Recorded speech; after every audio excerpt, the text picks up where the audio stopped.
There is a story you have been told your entire life. It's a story about a war. On one side, you have reason, logic, science, the cold, hard facts of the laboratory. On the other side, you have faith, emotion, superstition, the blind belief in things you cannot see. The story tells us that these two forces are mortal enemies, that as science advances, faith must retreat, that if you want to be a thinking, rational human being in the 21st century, you have to choose. You can have the cathedral, or you can have the telescope. You cannot have both. But here is the problem with that story. It is a lie, and not just a small lie. It is a fundamental misunderstanding of the history of Western civilization. Because if you actually dig into the archives, if you look at the mechanics of how we got here, you find something completely different. You find that the institution most people think of as the enemy of science, the Catholic Church, didn't just tolerate reason. It was the incubator that kept it alive. What if I told you that the scientific method itself was born out of a theological idea? What if I told you that the man who discovered the Big Bang wasn't a secular atheist, but a Catholic priest who saw physics as a way to glimpse the mind of God? For 2,000 years, the Church hasn't been trying to silence the mind. It's been trying to marry it to the heart. This is the hidden history of the two wings, the radical, dangerous, and incredibly powerful idea that faith and reason aren't rivals. They are the twin engines of the human spirit. And to understand why, we have to go back to the very beginning. We have to drop into the chaos of the late Roman Empire. Christianity is the new kid on the block, exploding across the Mediterranean. But it has a problem. The world it's entering is already dominated by a massive intellectual tradition, Greek philosophy. Plato, Aristotle, the Stoics. These guys had built a fortress of logic. So the early Christians had to make a choice. Do we burn the books? Do we say, we have Jesus, we don't need your pagan logic? Or do we do something else? A lot of early religious movements would have burned the books, but the Church Fathers, the early intellectual heavyweights of Christianity, took a different path. Look at a guy like Justin Martyr in the 2nd century. He didn't see Greek philosophy as a threat. He called it the seeds of the word. He argued that truth is truth, no matter where you find it. If Plato got something right, that was just a reflection of the divine mind. This was a massive strategic pivot. Instead of building a wall against reason, they opened the gates. But the real heavyweight champion of this idea was St. Augustine. Imagine the Roman Empire collapsing around you. Barbarians are at the gates. Civilization is ending, and here sits Augustine, writing down a principle that would save the Western mind. He called it fides quaerens intellectum, faith-seeking understanding. Unpack that for a second. It means faith isn't a blindfold, it's a flashlight. Augustine argued that you believe so that you can understand. Faith gives you the starting point, the trust that there is a truth out there, but then your mind has to do the work. It has to sweat. It has to question. For Augustine, a lazy mind was a sin. If God gave you an intellect, he expected you to use it. This set the trajectory for the next 1,000 years. When the lights went out in Europe, when the Roman political structure disintegrated, who saved the data? It was the monks. In freezing cold scriptoriums, copying manuscripts by hand, preserving the logic of Aristotle and the geometry of Euclid. They weren't hiding this knowledge. They were guarding it, waiting for the moment it could be unleashed again. That moment hit in the 13th century like a thunderclap. This is the era of the Great Synthesis, and it revolves around one man, Thomas Aquinas. You have to understand how radical Aquinas was. At the time, Aristotle's works were flooding back into Europe, and they were terrifying people. Here was a pagan system that explained the whole world without mentioning God once. The knee-jerk reaction from religious leaders was to ban it. Aquinas said, no. He did something audacious. He sat down and systematically welded the logic of Aristotle to the theology of the Church. He built a cathedral of thought. He made a crucial distinction that we still use today. He said there are two books, the book of Scripture and the book of nature. Since both books are written by the same author, God, they cannot, by definition, contradict each other.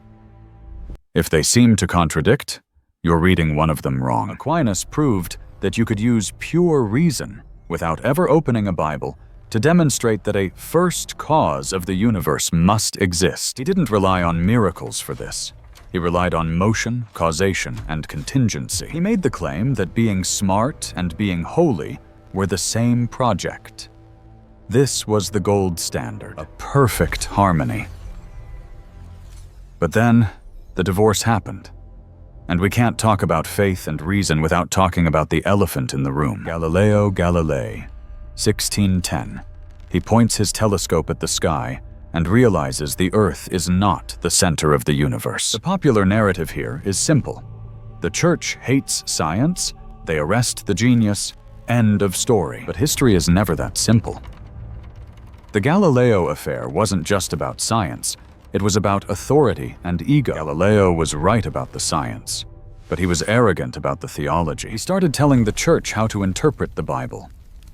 The Church, feeling the heat from the Protestant Reformation, got defensive. It was a tragic collision of egos and politics.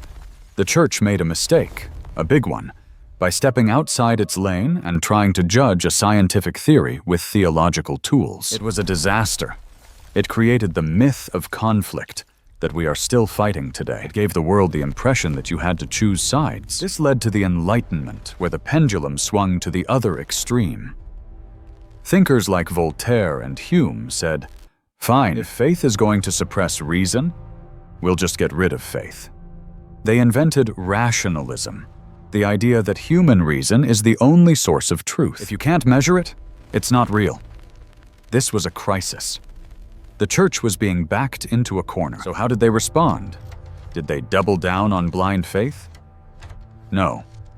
They doubled down on reason. In 1870, at the First Vatican Council, the Church made a shocking declaration. In a document called De Filius, they formally defined that the existence of God can be known with certainty by the natural light of human reason. They actually made it a heresy to say that reason can't know God. Think about the irony of that. The Church was fighting to defend the power of the human mind against philosophies that were becoming increasingly skeptical. They laid down the law. There are two orders of knowledge: faith and reason. They are distinct. You don't use the Bible to do physics, and you don't use a microscope to find the Trinity. But, and this is the key, they can never truly conflict because truth is one. If your science contradicts your faith, check your data. If your faith contradicts your science, check your interpretation. It was a call for intellectual humility on both sides. And this isn't just ancient history. This philosophy is what allowed a Catholic priest to rewrite our understanding of the cosmos in the 20th century. His name was Georges Lemaitre. In the 1920s, the scientific consensus was that the universe was eternal and static. It had always been there. Lemaitre, using Einstein's equations, realized the universe was expanding. He ran the tape backward and proposed that everything started from a single primeval atom. When he presented this, people mocked him. They said he was just trying to sneak the Book of Genesis into physics. They called it the Big Bang as a joke. But Lemaitre held his ground. He knew his math was right, and he knew his theology was right. He famously told the Pope to stop trying to use his theory as a proof for creationism. He wanted the science to stand on its own merit. He is the ultimate proof that the war is a fiction. The man who gave us the most important scientific theory of the modern age was celebrating Mass every morning. Which brings us to the modern synthesis. In 1998, Pope John Paul II wrote a letter to the world called Fides et Ratio, Faith and Reason. It opens with one of the most beautiful lines in philosophy. Reason are like two wings on which the human spirit rises to the contemplation of truth. Two wings. If you only have faith, you fly in circles of superstition and fundamentalism. You reject reality. If you only have reason, you fly in circles of nihilism and despair. You can explain how the machine works, but you have no idea why it exists or what it's for. You become a technician of a meaningless universe. The Catholic view is that you need both wings to fly. You need the cold, hard logic to keep your feet on the ground, and you need the soaring vision of faith to understand where you are going. It refuses to accept a small world. It demands the whole picture. So the next time someone tells you that you have to check your brain at the door to be a believer, tell them they have it backward. Tell them about Augustine, about Aquinas, about Lemaitre. Tell them that true faith doesn't fear the questions. It demands them. This is a massive topic, and we've only scratched the surface of these thinkers. But I want to know what you think. Does the idea of two wings make sense in our modern, hyper-scientific world? Or do you think the conflict is inevitable? Let me know in the comments below. And if you want to see us deep dive into more hidden history like this, make sure you're subscribed. Thanks for watching.